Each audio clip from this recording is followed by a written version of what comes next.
Welcome to On the Table, a podcast about board games, card games, and tabletop war games. All right, welcome back to the On the Table Gaming Podcast. I'm here with Jeremy, the head moderator for the A Song of Ice and Fire, the Miniatures War Game Facebook group. Jeremy, thank you so much for coming on the show. Thank you for the invite. So, it's one of the largest areas that people gather for A Song of Ice and Fire, community and to talk. The Facebook group has really played a kind of a central role in bringing people together and helping the A Song of Ice and Fire community grow and connect. So we thought it'd be a good chance to get your perspective on what it's like to be a Facebook mod and, really kind of talk about how you found yourself in such a position and kind of put a little bit of personality here to maybe just someone that people are interacting with, maybe in the kind of more administrative role in the Facebook group. So, I'm kind of excited to jump into things here. So before we get into that, let's talk a little bit about your experience with gaming and, how'd you find your way into this hobby? Oh God, this is, well, I might be a little bit older than the average age of most of the players. I'm not sure, but I originally started gaming with just by myself with my dad's 1/72 scale plastic figures and plastic tanks. And my brother had some stuff. He's older than me. He had some miniatures he used to play with on his old railway set table. And then high school, I got into role playing, D&D. Yep. And then pretty much any role-playing system under the sun after that, Traveller, Gamma World, lots, Shadowrun, Cyberpunk. And then I think it was 89, I went to a convention in Melbourne here, where I live, in Melbourne, Australia, that is, by the way, people. And there was a group of people about my age who were playing modern micro armor, the 6mm scale tanks. And I sort of jumped on the table of that and played some games with it. And I thought, this is really cool. I really like this. And so I started hanging around with that group, and that's basically was my introduction to gaming, and went on from there. So you're into all the cool stuff that's like, a lot of that stuff's like coming back now in like second waves. It's like kind of retro being reborn. So you were kind of like in there from the start on that. Yeah, I've got way too much stuff basically sitting around. Every now and again I look at these piles of stuff and think I need to cut back. Yes, I've been around for a fair while in the gaming world. Done a few different things over the time. Played a lot of different games. I really enjoy playing games. Not so much the painting aspect, which is why there's a big backlog on the desk in front of me. And yeah. How'd you go from, modern micro armor, and I know there's probably a lot of games in between, but how did you end up with A Song of Ice and Fire? Well, I think it was, I discovered the books some years back. A friend of mine who was also a gamer was really, really into the books, like well before I was. And actually, maybe my memory is really bad about these sorts of things. The first series of the show, The Game of Thrones, had come out, and I thought, a fantasy TV series. This looks really cool. I started watching it. I didn't know about A Song of Ice and Fire at that point. And then I got through the first season, and spoiler for people who may not have seen it, at the end, someone gets their head chopped off. Allegedly. We were keeping it spoiler alert. And I was like, just flabbergasted, I was like, mouth open, like, what the heck? What? They just killed this guy. Like, okay, but Sean Bean, I mean, he's died a few times. He's the lead character. What? So I thought, that's it. I've got to read the rest of these books. So I went out and got all the books and immediately read them and loved them. And I mean, I was a big fantasy sci-fi reader anyway. So it's like I just, for some reason, never come across that series. A little while after that, I'd been getting into wandering around Kickstarter, as you do. Oh, very dangerous. Yeah, very dangerous. And backing various games and board games and that sort of thing. And, that sounds nice. I'll put some money in on that and help that get started and that sort of thing. And then I don't recall exactly how I came across it. Maybe someone mentioned it, or maybe I just fell across it. But anyway, came across A Song of Ice and Fire, the miniatures game, on Kickstarter, and was like, I'm all in, definitely, because I love the world and I love fantasy and I love tabletop gaming. This is the meeting of all my loves. And so I got into the Kickstarter like straight at the start. That's how I got into the gaming side of that. And then you were like, man, if that's not, collecting the miniatures, playing the game, potentially maybe painting them, you're like, on top of that, I also somehow got to get involved with Facebook. Well, Facebook was a big part of everybody's life at the moment. And I had been already adminning a couple of other groups. I think it was, what was I doing at the time? Might have been Star Wars Legion. I don't remember the timing of all these things. Yeah, Star Wars Legion came out like a little bit before A Song of Ice and Fire. I remember. Yes. I was like waiting for my Kickstarter, and I was like, oh, I shouldn't buy another game, but like, it's January, I got to wait like 5 more months. I'll just try some Star Wars.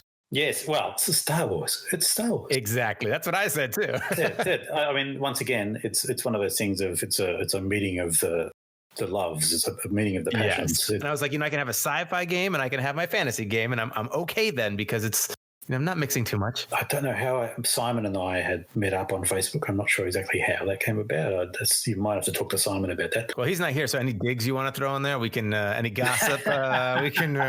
Patreon exclusive. We'll do a deleted scene. No. So we decided Simon sort of came up with the idea of creating a Legion group, and I thought, we'll do that. And then when A Song of Ice and Fire came up, he may correct me on the timing of all this. I'm not sure. We decided to do a group on that. And so suddenly you're sort of thrust into all these thousands of people joining the Facebook group because they're excited for the game. And suddenly you're admitting all this.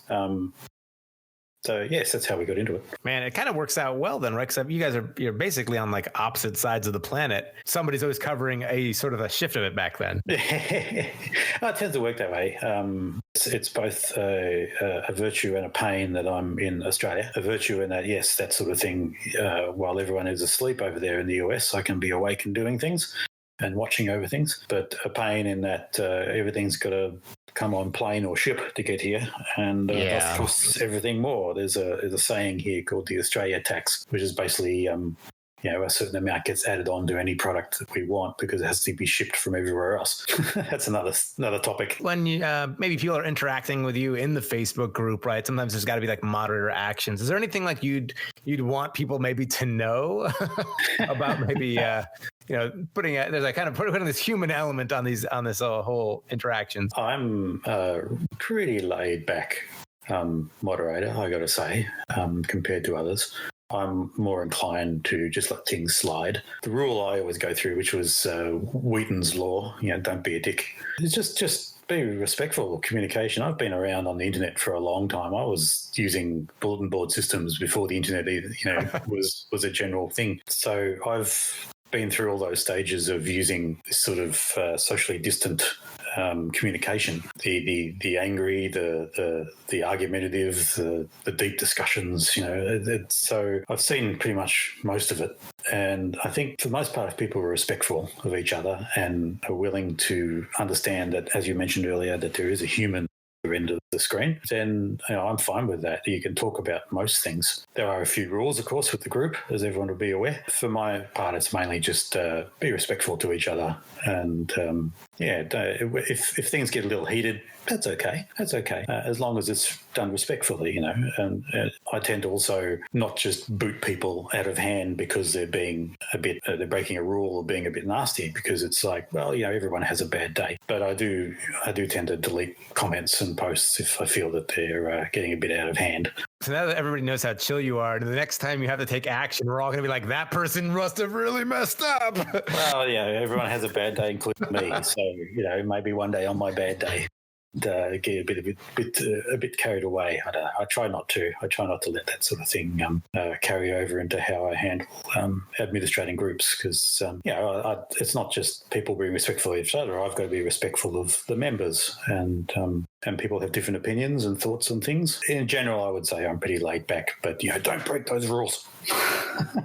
You've been not just involved in gaming and wargaming and those sorts of things. You were also involved, I see here, with magazine publications for science fiction.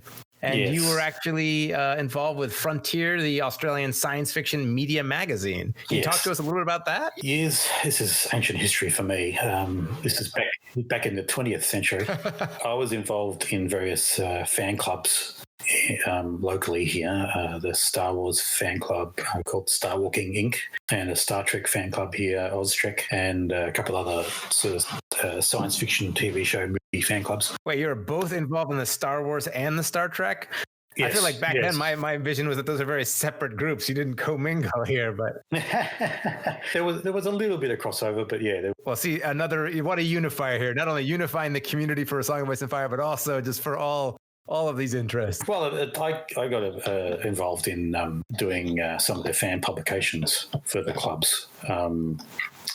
For the Star Walking, we put out a fiction fanzine called Alliance. I think we did four episodes, four issues with one other guy from the club. And that was good. I wrote some fiction for it as well as helped put it together and design it and that sort of thing. And that was sort of my introduction to fan publishing. And then with Catherine Shade, a very good friend of mine who was involved in the Star Trek club, we started doing what was called then the Captain's Log. It was their newsletter.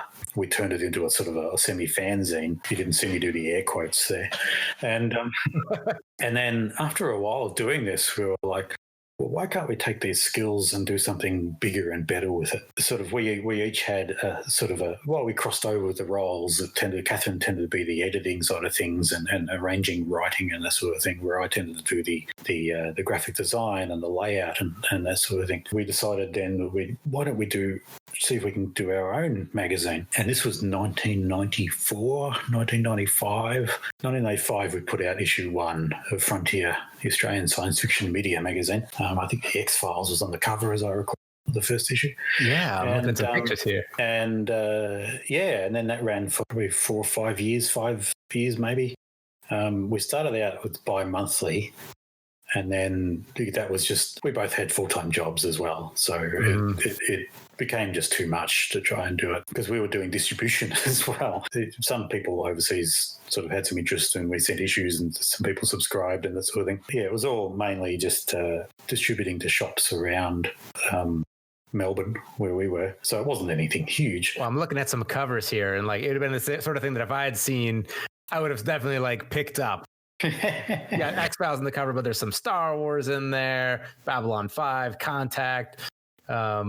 Looks just fantastic. We were fortunate enough to because of our involvement in various fan clubs, we had some contacts in the various industries and that sort of thing that we could organise. And then we knew people who ran conventions and that sort of thing. So when actors or anybody would come out, we'd get a chance to sit down with them and do interviews and then write that up and publish it in the magazine, which was a lot of fun. But after a few years, it became all too much doing it bi-monthly. We moved it to quarterly. Yeah, everything has an ebb and flow. Yeah, that's right. And it was always a hobby, a side project. And in the end, it just became all too much. So we decided, well, we just had to wrap it up. So we moved online. This was the days of the internet. We moved it, the bigger internet as we know it now. We moved it online for an issue. I think we did a PDF issue. And then after doing that, it was even that is just, with so much real life getting in the way, it was just Yeah, so we wound it up, and I think we ended up with something like 21 or 23 issues or something like that. And I think the last one, the online one, was a Star Trek issue on the cover. Yeah, so we got to meet and talk to heaps of different people. Had a lot of fun doing it. But after a while, it all just became a bit too much, so we moved on. And I discovered World of Warcraft. Oh, boy. Yeah. That sucked in, I'm sure, for quite a bit. Do you still play? No. Okay. When I mentioned World of Warcraft, I talk about the lost 10 years or so of World of Warcraft. I was playing first-person shooters online. Day of Defeat was the best one that I played. The first-person shooting games. And then someone I knew who played that introduced me to Warcraft and said, you should try this game. And yes, I was immediately hooked to it and played it about 10 years or so. Later in those time, I sort of left it and came back a couple of times, and then eventually decided, look, this is just too much. I can't play this game and have a real life at the same time. So yes, that's a very common story. I think it is. I look at it as a functioning addiction, in that I kept a job and I kept a social life and that sort of thing, but any spare moment I wanted to be playing World of Warcraft. And so during that time I wasn't really much miniature gaming at all, because I was playing World of Warcraft. When I stopped playing WoW, I really picked up the miniatures gaming again, even though I'd never really given it up, but I'd really cut back a lot when I was playing online games. So that got me back into playing miniatures games again. Yeah, and here we are. And a lot of our listeners are coming from a Song of Ice and Fire background. But if there was like another game, another miniatures game that you would hold close to your heart besides a Song of Ice and Fire, what game might that be, and what kind of attracts you to it? Really, at the moment, I would say a company in the UK called Two Fat Lardies, who make a game called Chain of Command. The World War II skirmish game. And when the first time I played that, I just found it a really breath of fresh air, very refreshing. I'd always loved Second World War gaming. That's where I started with tanks and 172 scale figures. And it's a period that I have interest in. So I'd been getting into bolt action. And then I can't remember how I stumbled across these rules or something from one of the Let's Play type videos. And I watched that. I thought, these rules look really different. So I tried them. And I was like, I was very impressed. So so Chain of Command is really the game at the moment for me that scratches that different itch from A Song of Ice and Fire. It's such a good game to my mind. Started actually building a modification to it for Star Wars, going back to Legion again, because the Legion figures were out and there's lots of them, as I can see on my desk here, being painted. So I started building a modification of the Chain of Command rules called Star Wars Chain of Command, just so you could play with the Star Wars figures using those rules. Is that available anywhere? Well, it's on Facebook, actually, the Facebook group, Star Wars Chain of Command, if people search for it. It's not a set of its own rules. You need the Chain of Command from Two Fat Lardies to play. It's just a modification of them. So, but there are lots of different modifications out there. People obviously inspired by the rules, do modifications for like science fiction, for 40K, for fantasy, World War One, Vietnam. So lots of people this is not official modifications, by the way, for the most part. Other than that, other games than that, really. Well, we're always looking for cool games, and I know actually Chain of Command is not one that's come across my radar really yet. I know bolt action comes up a lot. What's kind of the difference between bolt action and Chain of Command? Like, if I was trying to pick between one way direction to go or the other. Well, Chain of Command really works more narratively, I think. Bolt action tends to be, I'd look at it as it's not necessarily a competitive designed game for that purpose, for competitive purpose, but it works well for competitive purpose. You build an army based upon points that gives you I hesitate to use this comparison, but like a 40K type force, you so much infantry, these sort of vehicles. Where Chain of Command tends to aim towards more being historically accurate, if I can say that. Plus, it's very small action. It's like most a platoon of infantry. So you'll have 3 or 4 squads of infantry, and then rather than building an army of then using I have 1,000 points and this is worth this and this is worth this. Depending on the scenario, you might have a varying number of support points depending on what role you have, you're attacking or defending or something, and you choose from a table. I can take one vehicle. I can take a medic. I can take an artillery barrage or something like this. And it also the big main difference for me. There's 2 big main differences. There's at the start of the game. There's what they call a patrol phase, where you're using tokens to sort of like it, and it represents your patrols from your front lines. The patrols searching for the other side, if you could imagine that. And then when they meet, it's like, oh, there's the enemy, and they report that back to their commanding officer. You end up moving these 3 or 4 little table until you get a certain distance from an enemy token. It's hard to explain over audio. People want to see it. There's videos around. Just give a search on YouTube. And then you deploy based on the locations that those are. So when you deploy, it's like you're not deploying from the edge. You're actually partway into the table already, and you're almost straight into action. Almost straight into action. You might be one move and then take cover, and then you're straight shooting. And it sort of saves that line up on the edge of the table and march across until you run into the enemy. It sounds like it also means that every time you have a game or an engagement, you're going to have very different situations you might find yourself kind of deploying, maybe in the traditional term. The thing you could you could have a game on a table that you've set up with terrain, and then play a second game and have a completely different deployment, depending on how you move your patrol tokens at the start and where they meet up. You can end up deploying completely differently. And then things like the vehicles can only come in from the table edge. It's a bit different to the infantry, which deploys from the deployment points further up. If there's a road, they have to come in from the road and that sort of thing. So, yeah. And then the other important difference in Chain of Command is the Chain of Command dice, in that each turn is made up of what could be a never-ending number of phases. So player one has their phase and usually 5 dice, and then based on those dice, you can determine what you can do during your turn. So you can't necessarily do everything. You can't move your entire force. You can't get your entire force to shoot or whatever like that. I feel like secretly you're actually selling me on another game. I've been looking at Two Fat Lardies have a game called Infamy, which is like more Romans and, yes, that's their ancient. That's a pretty new one. That's their Ancients game. And I watched like a video. It wasn't one of their videos. It was someone else playing it, and I was just like, "Oh, this kind of looks interesting." And I watched it, and I was like, "I don't know what is going on," because I'm so used to like A Song of Ice and Fire. Like, here's your 10-inch deployment zone. You put like you go.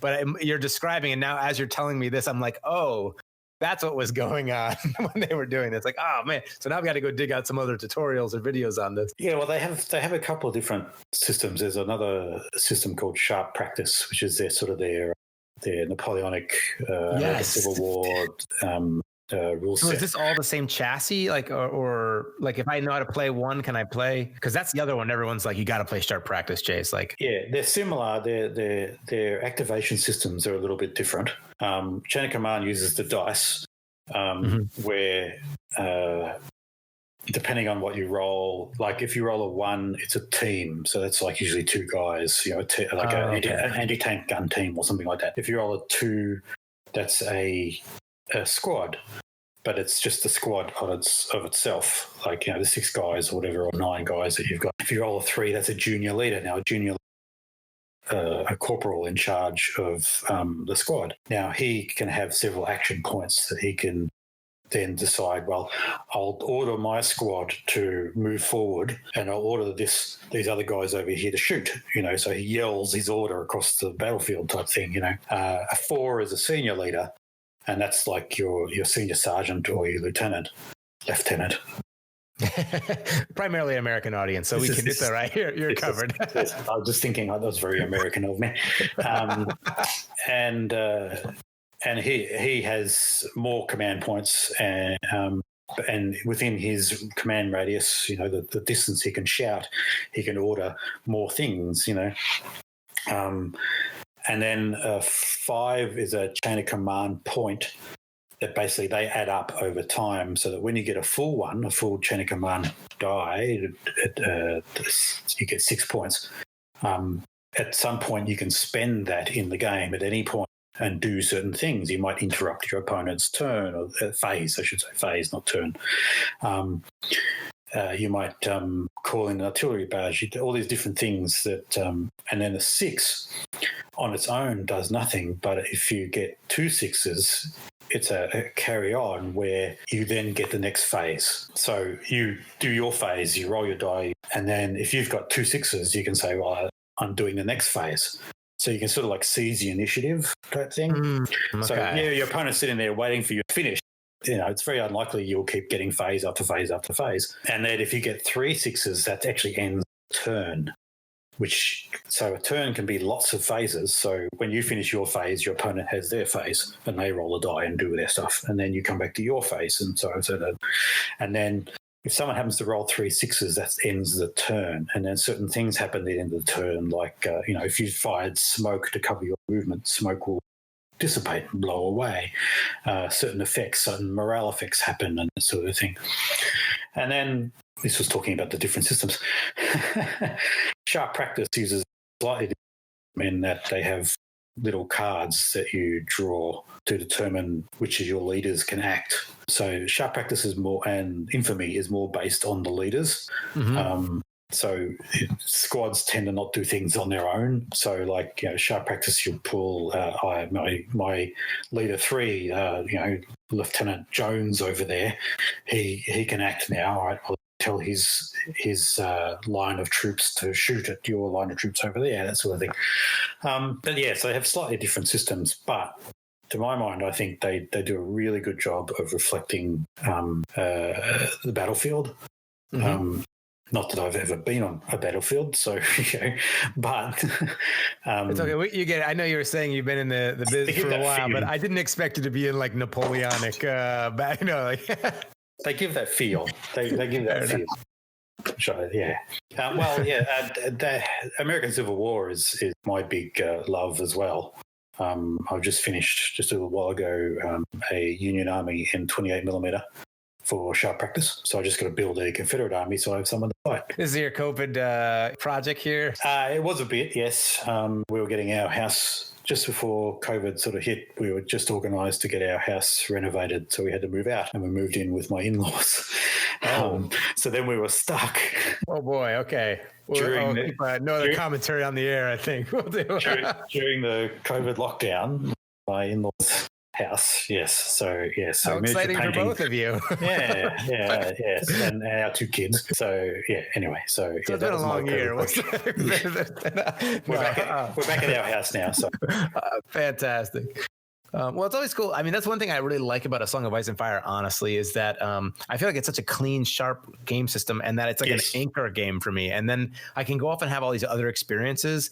And I can always come back to A Song of Ice and Fire, and I always have that as this kind of like rock where, I can get a quick game in, the trays. It's an easy one to explain to other people. Yes. It's great community, but, it's fun to go out and explore these other systems. And in the back of my mind now, not only is like everybody been talking to me about sharp practice, I didn't realize that like Chain of Command was in this under Two Fat Lardies as well, but people, sharp practice, infamy, now Chain of Command. Now I'm almost thinking you're talking about that Star Wars thing. It's like, I wonder if I could somehow do like infamy with like A Song of Ice and Fire, like cool mini or not minis or something, and have you probably could. I've got infamy, but I didn't think of that actually. But you probably could. But I mean, they tend to be very miniature, not miniature specific, those games. So it doesn't matter what miniatures you use. I've played Chain of Command in both 20. I've played creating a monster here. I've played Chain of Command in both 28mm and 15mm. And 15mm actually feels even better in my mind, I think. So my friends and I sort of moved because some of them I know were playing Flames of War, which I got into a little while ago as well, but then sort of moved away from for reasons that probably not wanted to discuss. and then but 15mm tends to, I think, fit the game even better. That little scale change just sort of makes it feel very, very good. But anyway, we're here talking about A Song of Ice and Fire.